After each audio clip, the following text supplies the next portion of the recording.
Hey everyone, welcome to the April AMA session here at RentPrep. I'm Andrew Schultz. I am the community manager here at RentPrep. I am also a licensed real estate broker here in the state of New York with about 14 or 15 years of experience in the property management and rental property industries. As I mentioned, this is our May AMA session. If you're watching us live on Facebook, feel free to say hello. We do have Josh monitoring the comments on the back end. We're going to go ahead and add him into the stream. How are you today, Josh?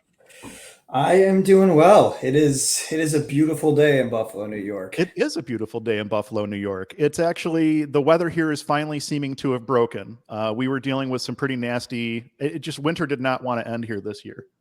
Yes, it has been good. I've been getting out there golfing.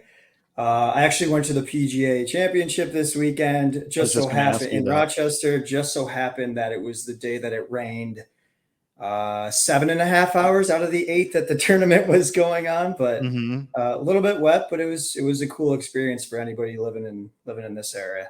Did you see Josh Allen out there? I know he was out there. I didn't see him the day that he was there. Oh, darn. It would have been cool. So I'm going to go ahead and add our guest into the stream. This month, we only do these once a month. This month we have Chelsea. Chelsea's one of the screening, she is the screening manager over at rentprep.com. She's one of Josh's coworkers, and she's right there in the bullpen right along everybody else. Chelsea, how are you doing today? I'm doing well. Thanks for having me. Thanks for coming on. Looks like you might actually be in one of the meeting rooms and not out in the bullpen at the moment, which is nice. Yeah. I don't know if we'd be able to do the AMA if we're out on the we would get at the very least we'd get a copyright strike because you guys normally have music on the floor. So it's a fun work environment, but it's a good time. Everybody gets stuff done. Well, and I don't know if people realize I'm not in the RentPrep offices. I very seldom am over there unless there's a meeting or something like that. I do these from my office. And then Josh, I know you guys, you're kind of on one side of the RentPrep office and there's 2 suites there. And then Chelsea's in probably one of the meeting rooms or something like that by the looks of things. But it's a pretty substantial office. How many people are working in the office now? Are we up to 14? I think we're up 14, to 14, right? Yeah, because we're full. We're full. Right. Yeah, 14 in the office, and then we're broken off into pods based on your specialty or what you're kind of working on. So a little bit, a nice collaborative environment to get stuff done. Well, it's nice because I've been a RentPrep customer for a long time. And I don't think people realize that either. I met Steve the CEO. Steve and I met back when I was first getting into the real estate industry, when I was first getting into property management. We met at a Bigger Pockets meetup of all places. And I was a RentPrep customer for a long time before I ever started doing anything with the podcast or with the AMA sessions or anything else. So it's been an interesting path. It's been cool to see how RentPrep has grown kind of right alongside Own Buffalo in some ways. It's just way bigger now than I think even Steve ever thought it was going to be, but it's been cool to watch the company grow over time. For sure. So Chelsea, tell us a little bit about you and then we'll jump into questions here. Yeah, so I'm Chelsea, the screening manager. I have been with RentPrep for 3.5 years now. I've been the screening manager for 2.5 years. I started the position not knowing anything about tenant screening or even the rental industry. And it's actually, I find a lot of it very fascinating. So I'm super happy with what I do. I like helping landlords every day as well. So did you say how long you've been with RentPrep? Yep. 3.5 years I've been here. No, it's a long time. Yeah. I started in February of 2020. So right before COVID hit. Oh, wow. Yeah. So I actually did my training. I was the first person to ever train remote because I had only been there for a month when we went home. So that's crazy. And I know there was a lot I remember talking to Steve during that whole thing and just the steps that they had to go through for, not FDCPA, fair credit reporting. Is that what I'm looking for, Josh? Yeah. Yeah. Just because there's restrictions on where you can look at the data and how the data can be accessed and stuff like that with the screening tools that you guys use. And yeah, I can remember Steve was telling me about that. It was pretty intense. Yeah. We there had were to some actually temporary remote changes. in. Yeah, it was a whole process. So it's crazy.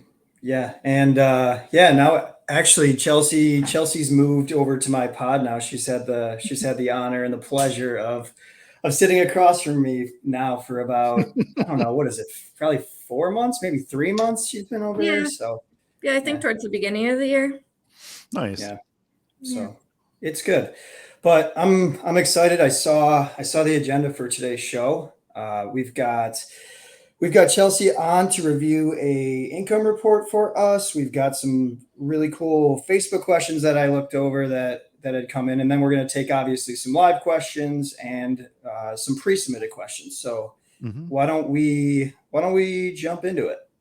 Sounds good to me. Let's do it. Let's do a question first. Let's break the ice here. Where do you want to start?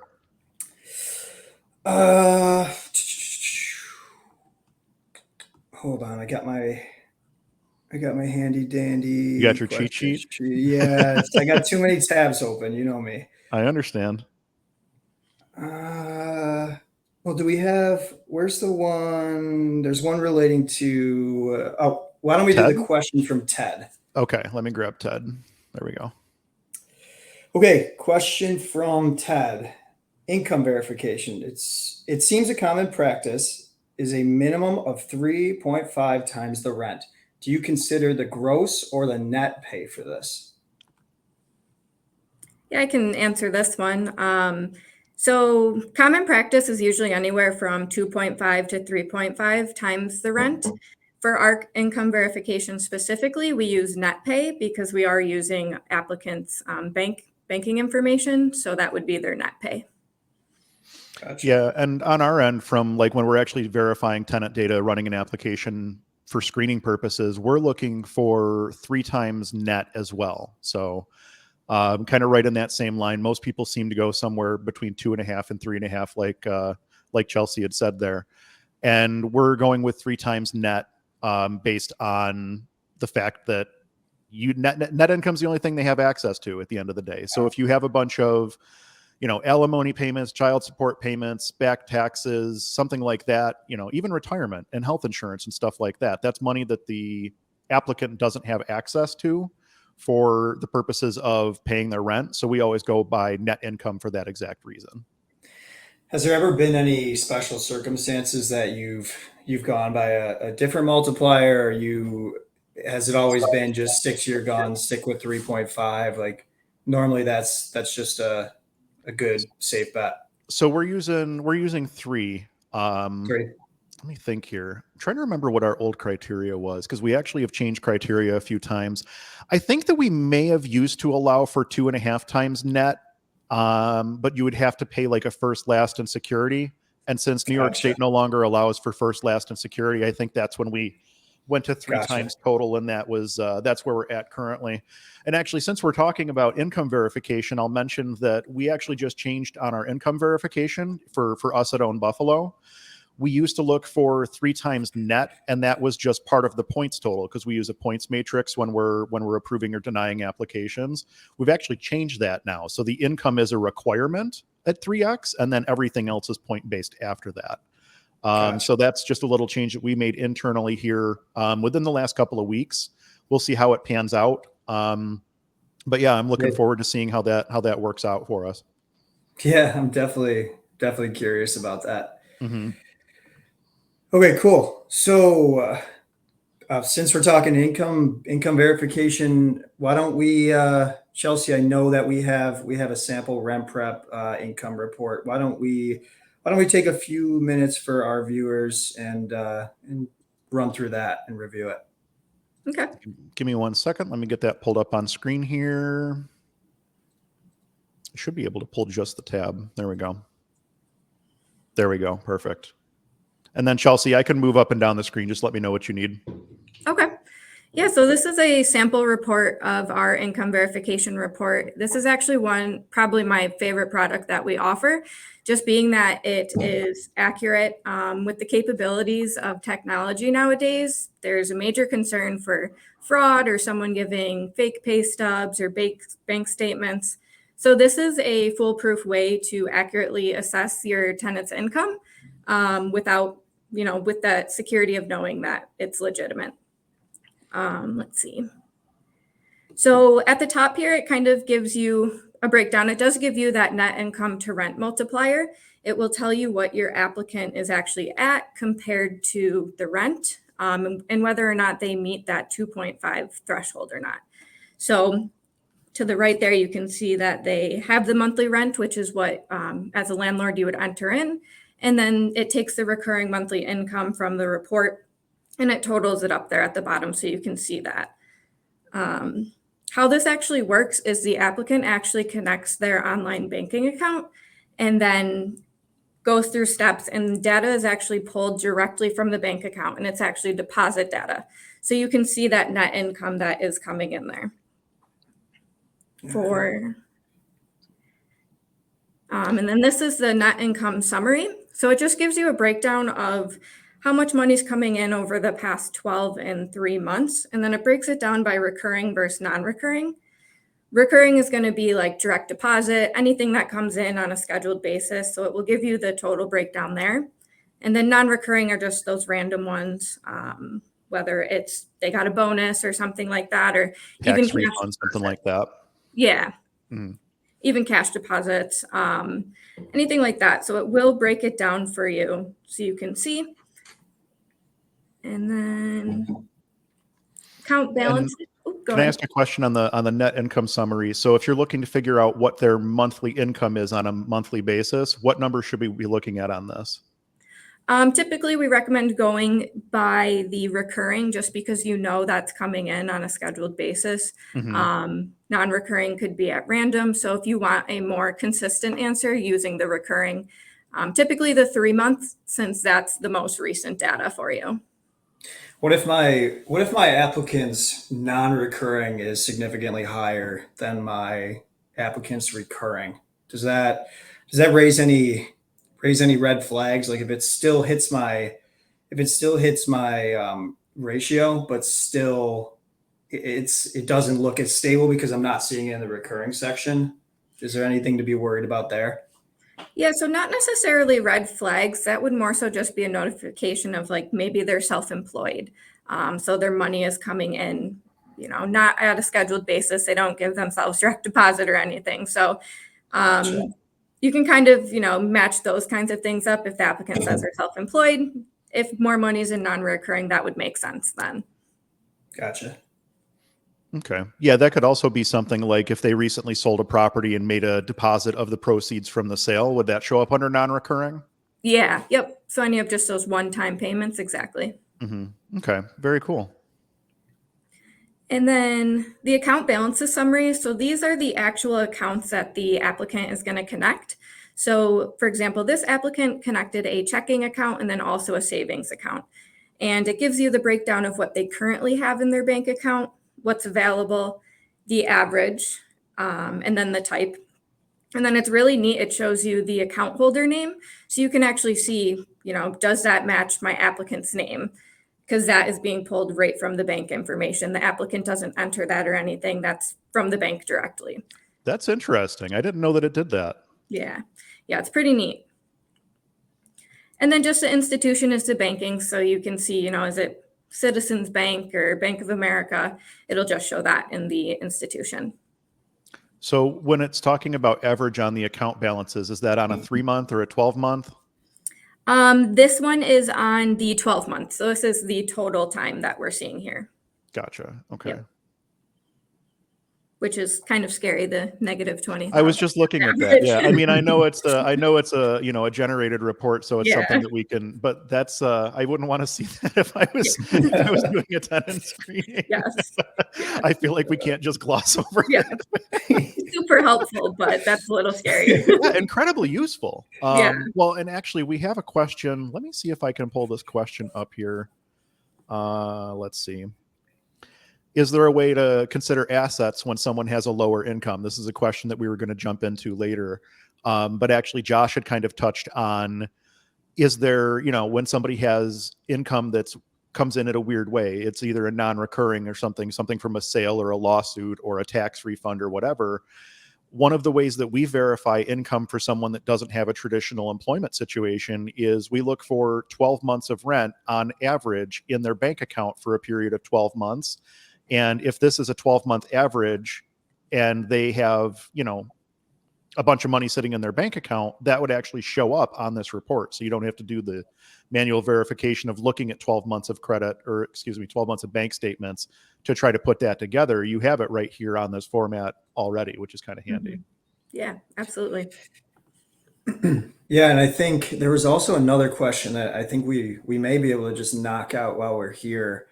I saw one from Rita, and Rita has submitted a few in the past. So, hi Rita. She asks, would a prospective tenant working for Uber's income show up on the RentPrep income verification report?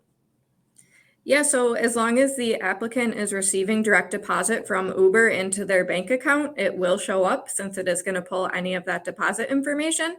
I think Uber typically does direct deposit is their main source for payouts. I think they might have like a debit card or something that they use too, but that also is connected to like a bank account, and they can always connect that account separately too.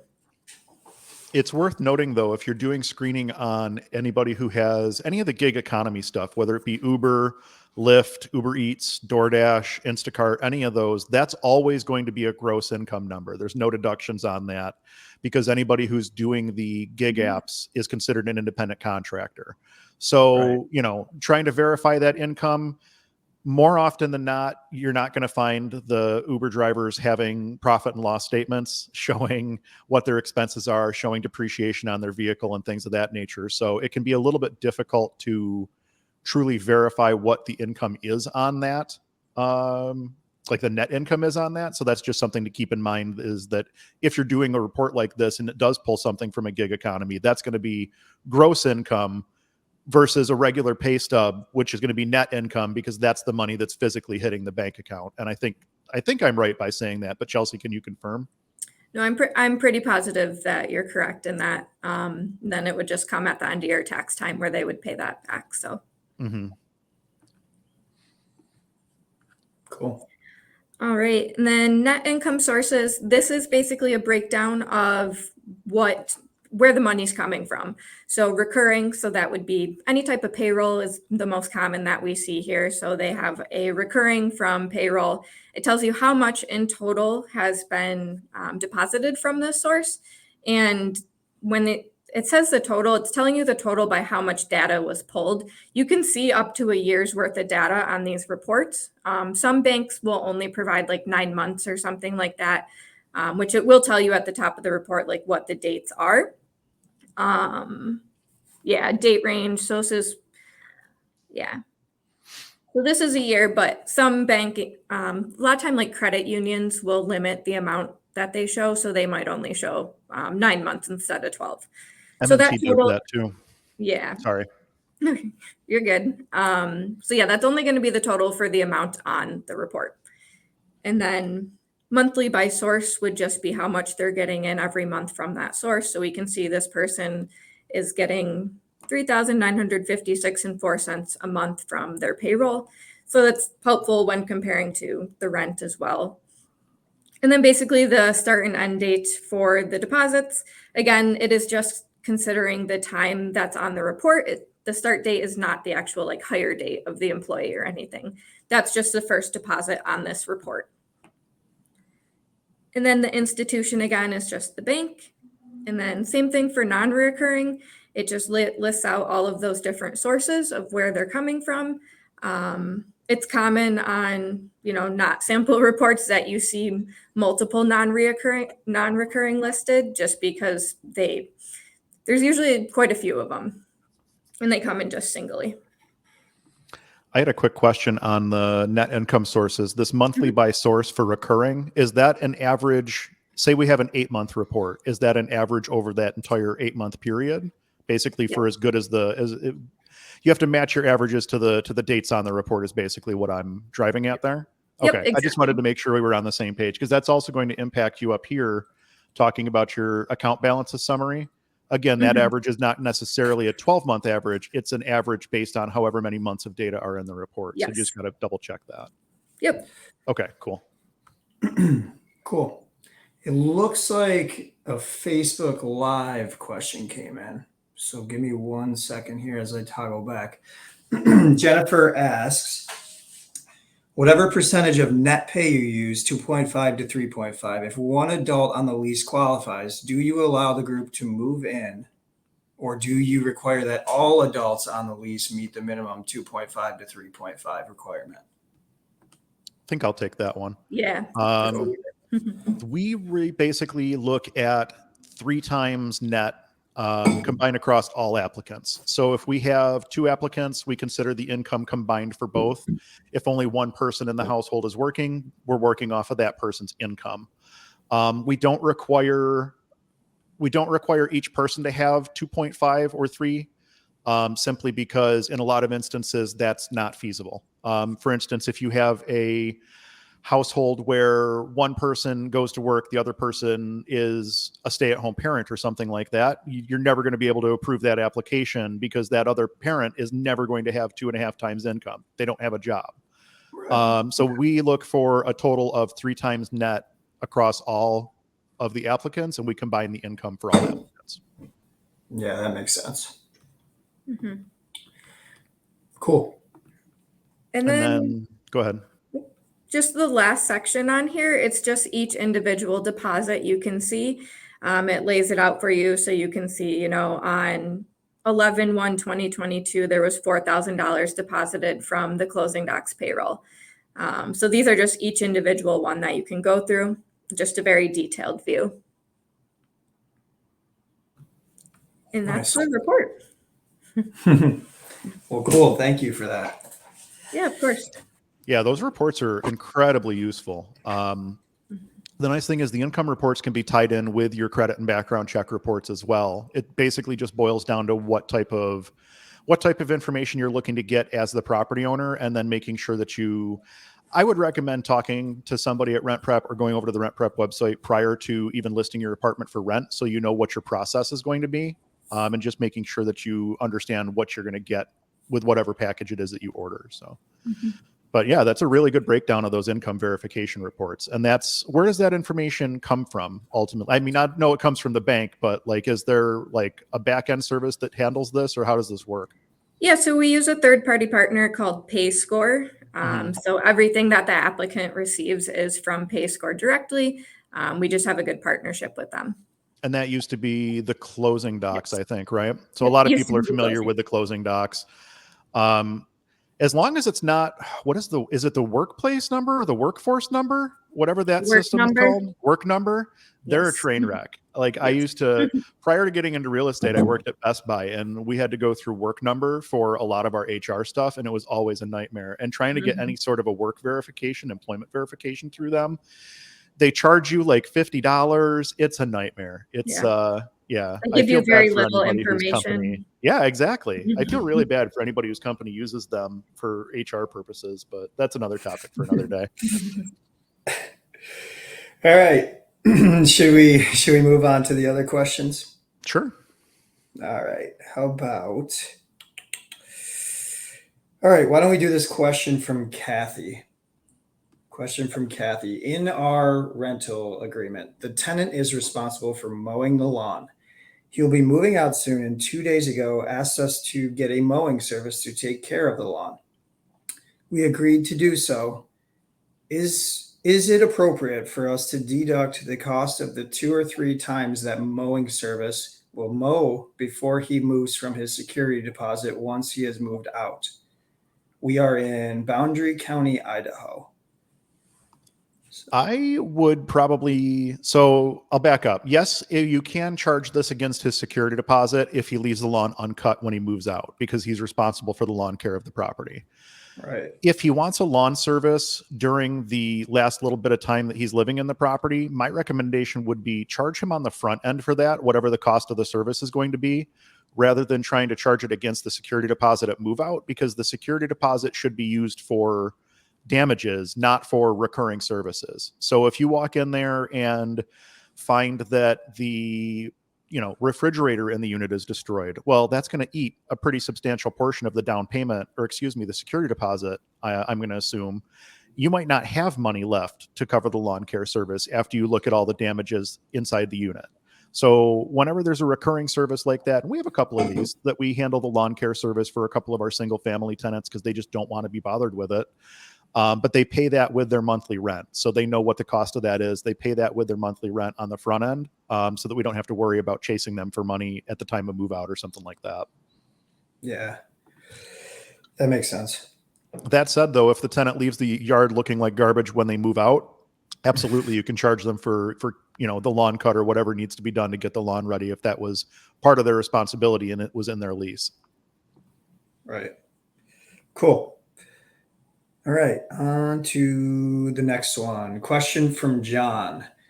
Hello from Wisconsin. Curious how y'all would handle this. Co-applicants, together they meet screening criteria, but I'm stuck on the credit score. I require a minimum credit score of 600. He has 741. However, the co-applicant doesn't have enough credit history to generate a credit report or credit score. He is curious how we would handle that. I think maybe Chelsea, this would be one for you. Yeah, I have a little to weigh in on this. Not having enough credit history to generate a score isn't necessarily negative. It's just simply they don't have any history. It's common to see with really young applicants, and even older individuals who maybe have paid off their loans for years, or they just pay cash for everything. So it's not necessarily a bad thing. In regards to, accepting them or not, that Andrew, I don't know if you can chime in on that, what you guys do. So with something like this, sorry, I'm pulling the question up so I can look at it. They meet the criteria. One has a 741, the other doesn't have a credit score. Kind of like what you had said, Chelsea. I know a lot of times, especially when we had student rentals that we were managing, we would always tell students, or really any applicant, we would rather see no credit than bad credit. If somebody hasn't established credit to me, it means that they're either not in a position where they want to establish credit or something along those lines, especially with college kids, because they're bombarded with credit card offers at this point. But realistically speaking, if they don't have bad credit, that actually says a lot more to me than someone who has no credit. Because no credit could just be, like you said, somebody that wants to live a cash-based life, doesn't want a debt, things of that nature. So how we handle that on our end is we look at the credit profile, because you can still have a couple of records on your credit profile without having a score yet. It takes time for that score to generate. Mm-hmm. So we look to see if there's a positive or negative payment history. And we kind of look at that to see if that's going to give us some indication as to how they are one way or the other. The other thing we do is we assign a credit score of 500 for scoring purposes. And again, in this situation where you have two tenants, we would take those two tenants' credit scores and average them together. So at this point, it would be a 741 and a 500. Average those together, divide by 2. Are you still coming out over top or over 600, that's our minimum threshold is 600 for credit score. That's kind of what we've done when somebody doesn't have a credit score, is assign them a 500, which is low. We're not trying to say it's not low, but we're not going to give somebody a perfect credit score for having no established credit either. At least it gives us something to benchmark them against when it comes to trying to score someone for tenant placement purposes.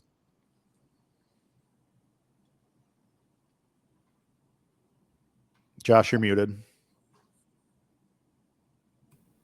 Yeah, welcome back. I don't know why. I don't know why I'm muted. But all right, well, let's move on to the next one here. All right. How about question from Navin, if I'm saying that correctly? Hello. Any risks renting to international students? Sponsor is maternal uncle who gives money every month. He lives in Dubai. Student can provide proof about the receipt of money from his uncle. Is that a red flag? I don't see how one can run a background check and check the reliable source of income with no jobs. Couple recently came to the US. Has anyone have dealt with a situation like this? Any information is appreciated. In regards to the background check portion, there really isn't a way to run a background check. There is international screenings offered in some places, but they are very costly and they can take up to like a month to 2 months to come back. So they're very hard to run. We only run nationwide here, but yeah, you likely wouldn't receive anything anyways if you were to run like a US nationwide search, just because they don't have any history here. Mm-hmm. And we had this actually pop up last year. We had a international student. Actually, I think they were from Dubai, now that I'm thinking about it. They had an international student last year that they were trying to get an apartment and wanted to know how we actually go about screening for that on our end. And directly, I'm actually pulling this directly from my screening criteria, which is basically the guide that we use when we're screening. International students engaged in a program in the US must provide the affidavit of support, either the sponsor or student's bank account statement, photocopy of the student's passport, photocopy of the student's most recent US visa, photocopy of the I-94, photocopy of most recent U.S. port of entry stamp, photocopy of current and all previous I-20 forms and or changes of status approval, and we'll need a cosigner who can meet all of the cosigner requirements. And all of our cosigners have to be able to show 4.5 times the rent in income, and they have to be in the United States. So essentially, I understand that was a mouthful. There's a lot going on there. but really what it boils down to at the end of the day is we're not going to accept an international cosigner because we have absolutely zero way to do anything in the event that the tenant defaults. So if they are going to have a cosigner, which is pretty much going to be required for any international student who's over here that doesn't have some sort of employment, they're going to have some sort of a stateside cosigner that shows the income requirement that we require. And short of that, it's kind of difficult to screen somebody who's just arriving or anything along those lines. A lot of times, because we've had engineers from India and stuff like that come over as well, usually we can get them through with an offer letter from their employer, as long as the offer letter shows the pertinent information. And again, I'm looking at my documents here. Official company letterhead must be legally registered in the state where the property is located. The employer must be. Letter must have a date the offer was extended, the start date of employment, the base income for the position. And we must be able to validate the letter with the employer. So we take the offer letter that the tenant brings us or the applicant brings us, and then we're calling the HR department or the supervisor of that employee to make sure that they actually do have a legitimate job offer there, and then it's not just something that they printed off on the internet. We gotcha. Cool. All right. Let's do this next one from Becky. Becky's asking, during a tenant screening, what do you do if you can't get a hold of the previous landlords? The one is a management company and the other is an apartment complex. What I would recommend here is trying to obtain either an email address or a fax number to the company. You can do that either by Google search and find it that way. I've done that a few times, and try to reach out to them through email or fax. That is the common practice for a lot of property management companies, is to do it through email, and they want to see the signed consent as well, that it's okay for you to obtain this information. So I think you'd have better luck if you went and tried that route. And then on our side, we've actually, and believe it or not, we've stopped doing landlord verifications. For the most part, we don't do phone call landlord verifications anymore. For a period of time, RentPrep was doing them for us. I don't think RentPrep's even offering that as a service to outside clients anymore. I don't know if that's something that I was an experiment on or whatever, but I know that it's not something that RentPrep's offering as far as doing the outbound landlord verification calls. And realistically speaking, like, the laws changed here in New York State to the point where we realized that doing landlord verification calls didn't necessarily net us any result of value. And the reason I say that is because it used to be that you could take a phone number and run a reverse search on it and see, okay, this phone number comes back to this person who lives at this address or this business at this address. Now everybody uses cell phones, and you can't just do a reverse search by phone number anymore. So now what do you do? All right, well, we can try to compare the tax record, the name on the tax record, to the name on the application. But again, you're calling a phone number that may or may not actually be that person. blah, blah, blah, blah, blah. So we've stopped doing landlord verifications. What we do now is we look for 12 months of on-time rent payments, and the tenant applicant has to provide that to us. And if they can't provide that, we do offer a form that they can take to their landlord, and their landlord has to take that form and get it signed in the presence of a notary, believe it or not. Because literally that's the only way that we know that the person who filled out the form was actually the person who's tied to the tax record, who, it's in the interest of not getting lied to. And I honestly think that that's probably what happens in a lot of tenant verification calls, landlord verification calls. I think most of it's lies, because if you have a good landlord, they don't want to lose the tenant. And if you have a bad landlord, they're going to say whatever's necessary to get rid of that tenant. Yeah, I'm rambling a little bit here. I've actually posted a much longer response to this question on a different Facebook thread, but we stopped doing tenant verification calls because we felt that the juice wasn't worth the squeeze. Like, the amount of time that we were putting into those calls versus the responses we were getting just wasn't worth it. So now we tell the tenant, hey, you've got to verify that you paid your rent on time. Show me canceled checks, show me money order receipts, show me a ledger from your online account that's been verified by your landlord, or go get that letter verified, notarized by your landlord to prove that you did pay where you said you were and everything else. And that's how we're doing it now.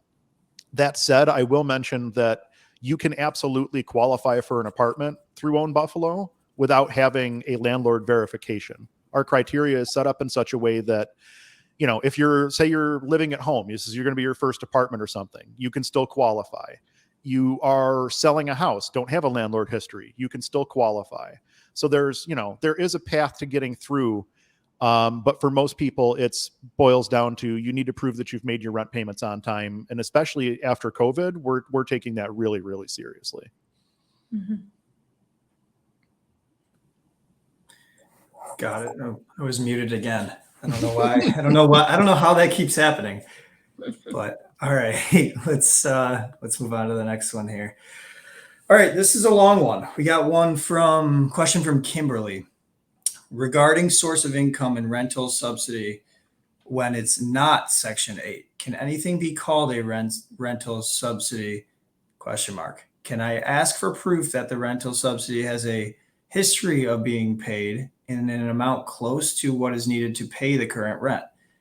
I recently had a couple who ran their own 503c nonprofit claiming that it would cover the remainder of the rent that their income didn't cover, but our rent was $1,300 higher, all in bold or all in capitals, than the current rent. Can people start claiming relatives or GoFundMe will pay for part of their rent as rental subsidy? Can I make the nonprofit prove it has 3x the subsidy in income? Could I have rejected them on the basis that their nonprofit was on social media asking for donations to cover our security deposit and asking for more repeating donations to cover their soon to be higher rent, since that isn't illegal and therefore a legal source of income? ? What if the nonprofit has a religious base? So there's a few so many questions here. I think there's 7 questions within that one. I can make it real simple and just say deny this application. I mean, it's that straightforward at the end of the day. The applicant has not proven that they have the income to qualify for the apartment. And I would struggle to call this 503. I think it's probably 501c3. I would struggle to call this organization a organization that offers rental subsidy. It's not like, if you look here in Western New York, there are agencies outside of Section 8 that offer rental subsidies: Salvation Army, Catholic Charities, women and children's services, and like domestic violence type situations. There are agencies that provide assistance beyond just the Section 8 agencies and Department of Social Services. But that's the business that they're in. This sounds to me like they set up a 501c3 for some reason, whatever the reason is, I have no idea. And it sounds like they're basically trying to use this as a way to either hide income, or I'm trying to be very cautious with the words that I use here.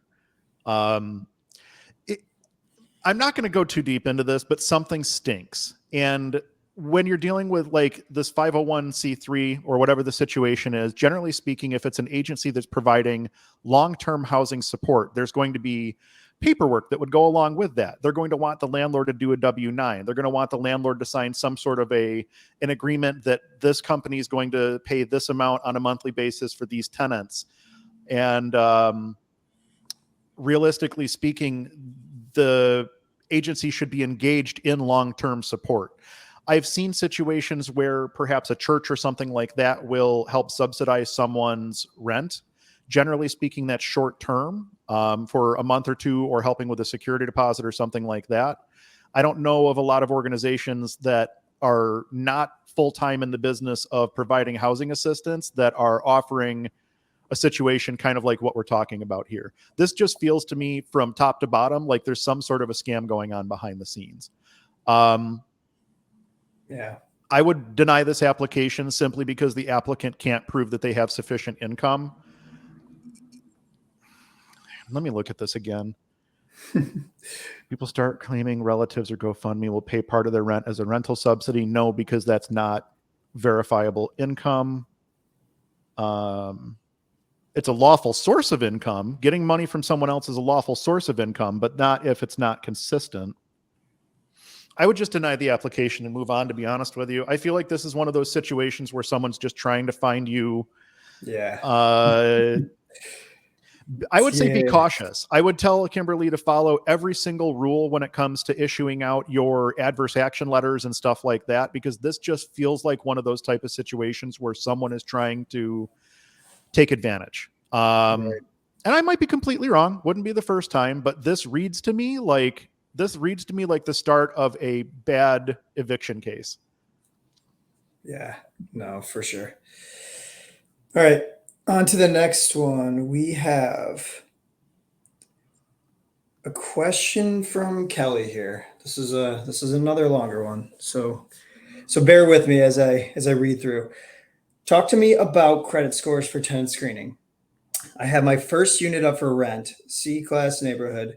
Every single person that has filled out my pre-screener or Zillow application does not meet my credit score minimum 640. I know I should stick to my requirements to avoid issues down the road. Is it even possible to find tenants with credit scores at 640 or above in C-class neighborhoods?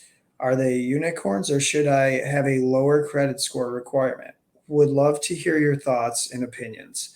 The property is in a low income classified neighborhood, but not part of the Section 8 program, because I am hearing how bad our local office is to work with.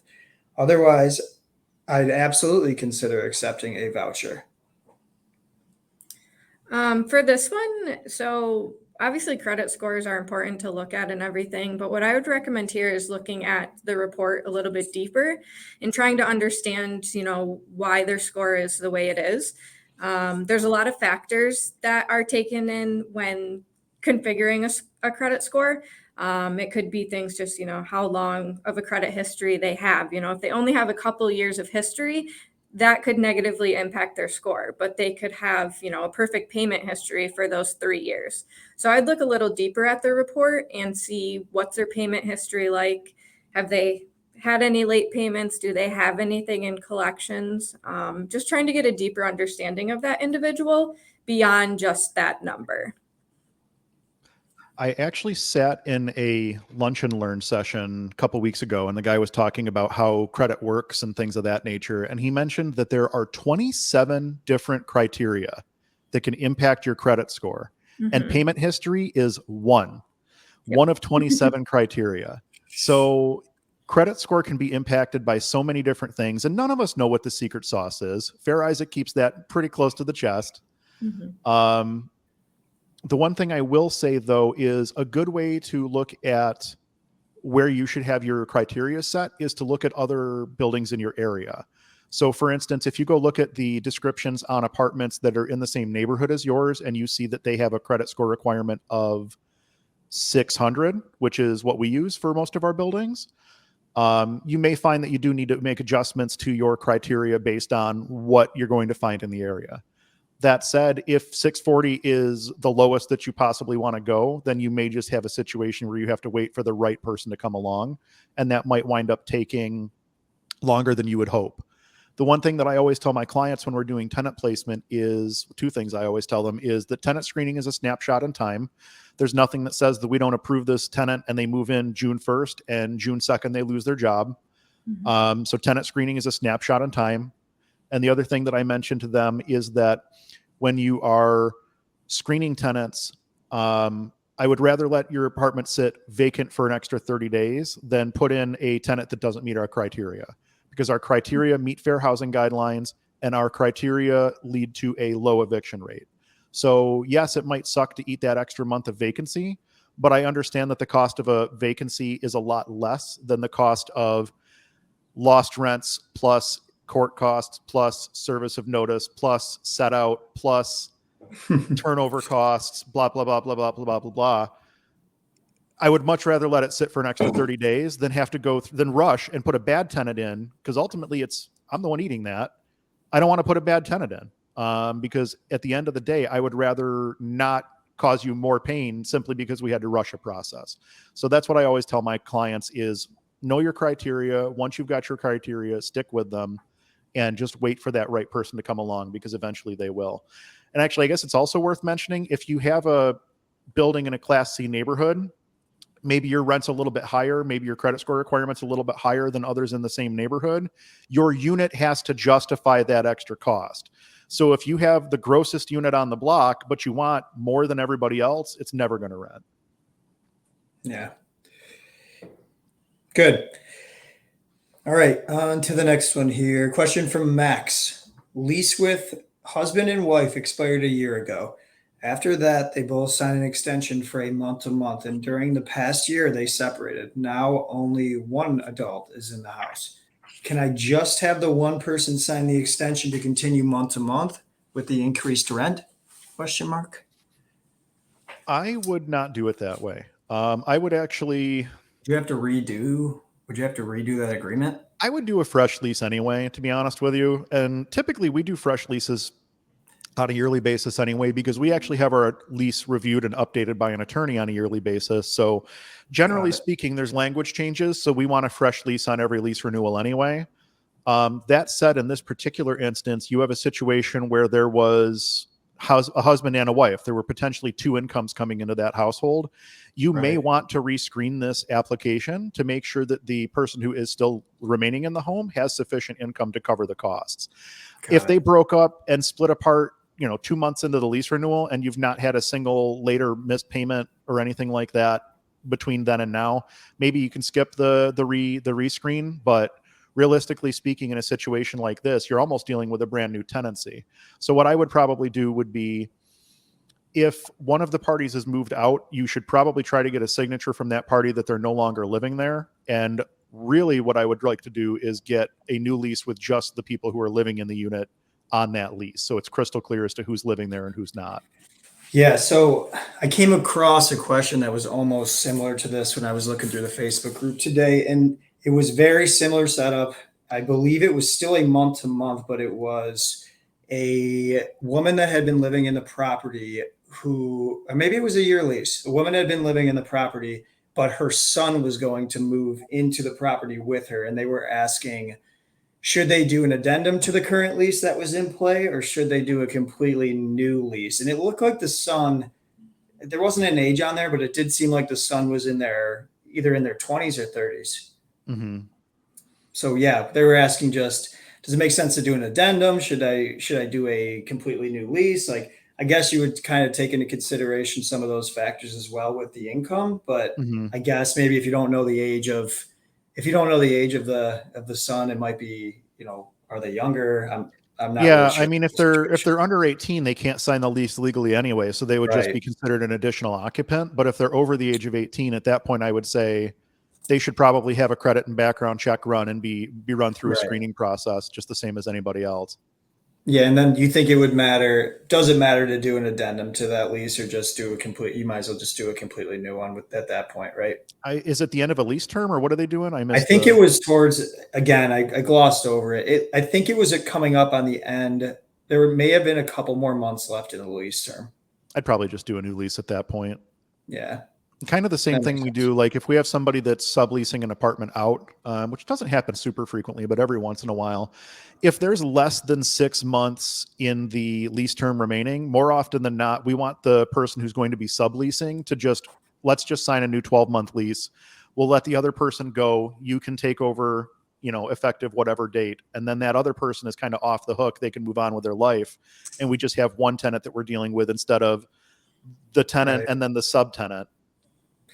Yeah, back in it was actually only a couple of years ago before I had my house, but back I had two buddies. There was one vacant room in this apartment they were renting, and I needed one more year of living in an apartment, and it was a cheaper option than getting my own place. So I ended up moving into this apartment in the final room that was available, and we were 3 months out. They were 3 months out from finishing off their lease. And rather than just making an addendum to the lease, the landlord just ended up, we rewrote the lease agreement and just did another year from that date. And I was on the lease. Well, and not for nothing, from the landlord perspective, that's the ultimate. Like, because now you know that you have a new lease for the next 12 months. Right. So that's a really good situation. You're bringing your lease dates forward a little bit, but if you know that you have a lease that's locked in for the next 12 months, as a landlord, that's not necessarily a bad position to be in. No. And they did all their due diligence too. They did credit checks and income verifications. They did all that too to make sure I was a good tenant. But yeah, they just ended up scrapping the last 3 months and redoing the lease to be another year. Works out. But yeah, for sure. Okay. We kind of already covered this one. We had a question from Ronnie. Just I'm going to rephrase this a little bit, but Ronnie asked, "What are the potential consequences for landlords of renting to tenants with insufficient income?" And I think really the motto of today's AMA has been, make sure you're checking income. Mm-hmm. But I think maybe the question, Andrew, if you have like a story or something of somebody getting burned because they haven't gone through with an income verification or anything like that. I can't think of anything specific tied to that necessarily. But I can tell you, like, anytime, have a written set of criteria, whatever your criteria are. And there's a million different places that you can figure out what your criteria should be. We've talked about pretty much every criteria that I use in this AMA. You could probably figure out my selection criteria just from watching this, but whatever your selection criteria are, make sure that you're sticking to them.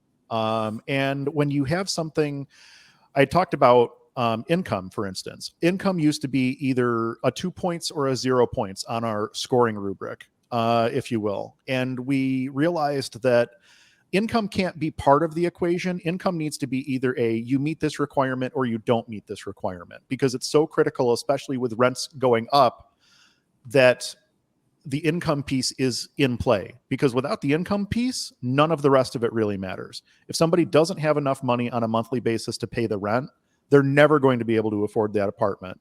So if you're renting to someone that has $500 a month in income more than what your rent is, you're evicting that tenant. I guarantee it. That's why we always harp on net income as another thing. A lot of people use gross income. They're getting that pay stub, looking at the top line number and just running with it. And you can't use that top line number because there are so many things that can be deducted from your paycheck, not even just your taxes and your insurances, but like I mentioned, alimony, child support, trying to think of other things that can be pulled out. You could have money that's being skimmed and moved to a savings account, or something that's used to pay back a loan against a retirement account or something like that. There are a lot of deductions that can come off of somebody's gross income before they get to that net number.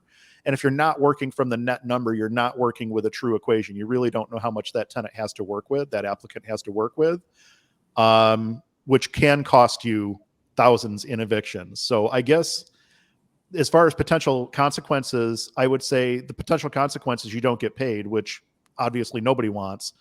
And I think that the simplest way around that is to make sure that you're doing your tenant screening the way that you should. Right. No, that's good. All right, what do we got? 155. We probably got time for one more here. I'm gonna go. We just had one come through the Facebook group here, and this one is a question from Katie. I have a small situation I would like, and this one's not in the deck, Gotcha. Andrews. This one's going to be off the top here. I have a small situation I would like advice on. I have tenants in a home in Oregon who have a lease ending June 11th. They confirmed mid-April that they wanted to extend their lease another year, and I sent them a revised lease to fill out. They have not signed yet. They told me they have just been busy and need to review it. In addition, their rent is currently 10 days overdue. They advised it would be a little overdue as You and could stop said right it there. would be. You could stop right Yeah. there. Start the eviction is the Yeah, answer to the question. there you go. The answer to the question is to start the end eviction. the end of the question is, at this point, would you proceed with the eviction? Yeah. If they pay tomorrow and sign the lease renewal, should I also sign or serve them a 30-day notice? So, all right. So we're missing a little bit of information there on like what the tenant's payment history is. Is it the first time they've been late or whatever the case may be? But honestly, from where I'm sitting, so here in the state of New York, the laws changed a couple of years ago with how eviction process works and things like that. And essentially, the tenant has up to the day of set out to bring their rent account current and completely disregard that eviction proceeding. So you can literally go through the court and get your eviction awarded to you and show up the morning of with the marshal service for the set out. And if the tenant has certified funds or cash for the amount that's due on their balance, you have to accept it and you have to set that eviction aside. Because of that, because the time frame is so long, and also it's taking longer than ever to get into courts. So because the timeline is so long and because the tenant has so many options to stop the process at any time just by bringing their account current, we don't delay on starting the process. In New York, we have the 5 and the 14-day notice now. That goes out as soon as rent is late. We're starting that process as soon as rent is late because the ball is in the tenant's court to bring their account current and stop the process at any time. It's up to the tenant to do that. Yeah. Now, going back to the situation with the outstanding lease, in that kind of a situation, they said that they presented the lease like mid-April and now the lease ends at the end of June. Yeah, let's see. I have tenants in a home in Oregon who have a lease ending on June 11th. They confirmed mid-April that they wanted to extend their lease another year, and I sent them the revised. Yeah, so they sent them the revised lease. It looks like mid-April. Okay. I probably would not have waited that long, to be honest with you. And again, that boils down to the laws here in New York State. You have to give 30, 60, or 90 days notice, depending on how long the tenant has lived in the property and things of that nature. So from where I'm sitting, it would be a situation where I would probably want to get that ball rolling sooner rather than later. If I presented you with a new lease and you haven't signed it, I'm giving you termination of tenancy notice before that 30, 60, or 90-day time frame begins. Again, doesn't mean you can't sign your lease and renew your lease for another year, but I need to do what I need to do on my end to make sure that at the end of the day, I can continue to operate the property the way that it needs to be operated. And if you're not going to commit, even if you tell me you need month to month, but if you're not communicating at all, and if I'm sending paperwork and you're ignoring it, you're going to get that termination of tenancy notice. And then it's on you to step up and actually do what you need to do to make sure that you still maintain your apartment.